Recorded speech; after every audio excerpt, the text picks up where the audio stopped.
MLD, for an example, is one treatment. Okay? Couple million dollars, whatever it ended up being, couple million dollars for a treatment that these kids are going to need nothing after this treatment. Wow. Okay? Nothing. Mm-hmm. So the insurance has to pay this if they're Mm-hmm. on board this $1 million treatment and no one gets anything from it afterward. Like bone marrow transplant, you're talking, you got anti-rejection drugs. Right. You have so many things that people are making money on Yeah, after yeah. the fact. Gene therapy for MLD, you're done. You're Oh, I see done. what My you're friend saying. Amy, she had 2 kids. One, unfortunately, her daughter passed away, Liviana, and but then Giovanni was born, and then she had triplets. One of the triplets had MLD, but because of Giovanni getting treatment, then her daughter got treatment. Giovanni, I don't know, maybe he's going in 10th grade this year. Mm-hmm. 6 something, plays soccer. Wow. Wow. His sister died like, I think maybe 3 years old. It's not supposed to. Giovanni should not be doing this, but gene therapy works. It has to be done early, and Mm-hmm. Giovanni was treated early. Then his younger sister was treated early. But there's nothing else. What is he, 15 years old? He doesn't need to be on any medicine. Mm-hmm. He's living life. You're thinking their thought process is we're not going to make any more money. Correct. After. 100%. Yeah. And that's just the fact. Mm-hmm. We're not making any money off of this kid. Right. We got to pay out a couple $1 million, and no one's going to make any money after that because they don't need anything. No drugs. People are always like, we go to the doctor and people will say, okay, what drugs what's Eli and Ella take? I'm like, nothing. They don't take anything. Yeah. That's amazing. Vitamins. I mean, That's amazing. and for the kids that get treated early, they're never going to take anything. Because it's a cure. When they're treated early, it's a cure. It's a cure. Absolutely, 100%. I don't have any answers for the healthcare in the U.S. right now. It's so screwed up. But I feel like there's so many people that want to make a change who really do. And there's organizations that really want to make a change. This website that we're building, we want it to be a hub for all these ways for people to save and afford Right. healthcare. But also for this, to, like as you were saying, you might write a book about this topic. Just get more out there. Let people, so you don't feel so isolated. Exactly. There's a thing called the Global Isolation and Social Loneliness. I found this when I was in the hospital with one of the kids.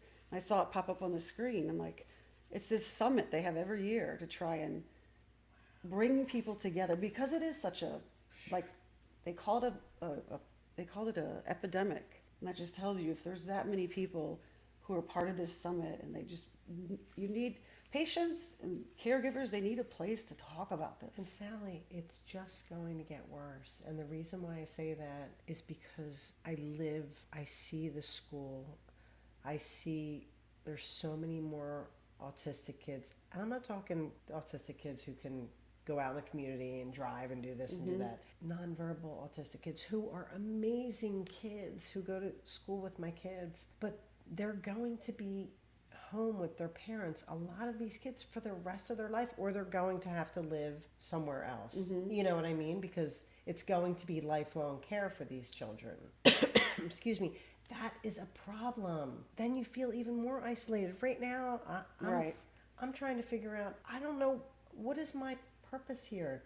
Am I just here to be Eli and Ella's caregiving mom? It's lonely. I just can't, hey, my husband's golfing. All right, I'm going to go to Marshall's and I'm going to go to the grocery store and I'm going to do this, I'm going to do that. You can't do that. Right. Like you to be here, what did you have to do? Yeah, I mean, because they're home now. They're home. But thankfully, my husband's at home working downstairs, but I had to make sure, tell Eli, okay, Eli, you text Evan or you text Dad if there's anything you need. And Ella has a friend over, so I had to tell Kylie and Ella, okay, you have to make sure this happens. Right. I don't get out of the house for 2 hours or whatever, any time. I didn't think so. So when we were planning this, I was asking her, and you're like, really, any time? I'm like, how? Because I'll make it work. Because you wanted to do it. Yeah, but I at wanted first to I'm do like, it. no way she could leave the house that easily. I mean, but I get it. It's the loneliness of just, it's hard. It's being a caregiver to a medically complex child. And there's so many things that go into it. It's not just like, oh, Eli can't walk, go into the bathroom. It's just being there for everything. For everything. You know, for getting them food, for, you know, the bathroom, the shower. Well, what age, if you had to pick an age that you think Eli is at, with all that involved, everything you have to do for him, what would you compare it to? I mean, it's funny because if I would say 10, I can't even say that because most 10-year-olds can go upstairs and do this and do that. Yeah. No, I mean, so I can't do that. A lot of things with Eli, he's amazing. He's smart, very spiritual. So in some areas, he's like really deep and Oh, yeah. That's just incredible. I so mean, it's there's- hard, yeah, to put a number. But then in other areas, it's like, you know, I have to go into the bathroom with him. You know, I have to take care of all those needs and shower and shave and, you know, get him into bed and help get him dressed, get his socks on. And all those things, get him up the stairs to eat, make his breakfast, get all those things right. It's just continuous all day long. I mean, it's just, like having a tiny child. it is.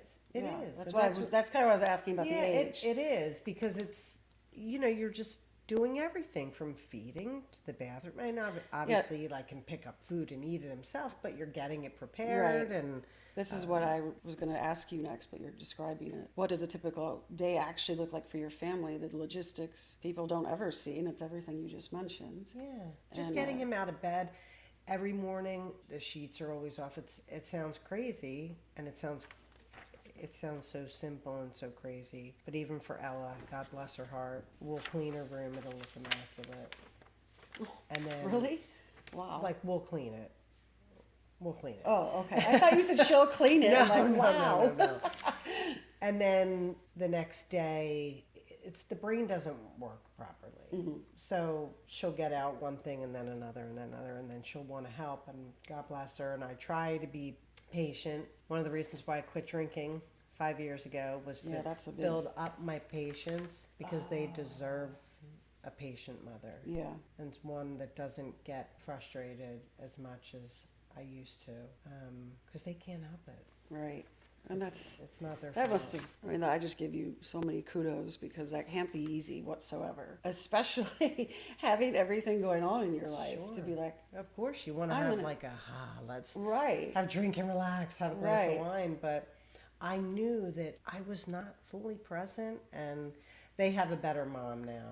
Oh, good. They have a better mom, and I'm definitely more patient. But it's hard when you have a 17-year-old daughter. You know, you do things, and then 2 hours later, it's completely undone.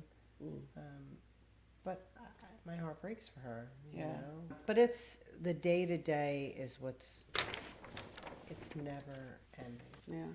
And that's the part that's exhausting. Yeah.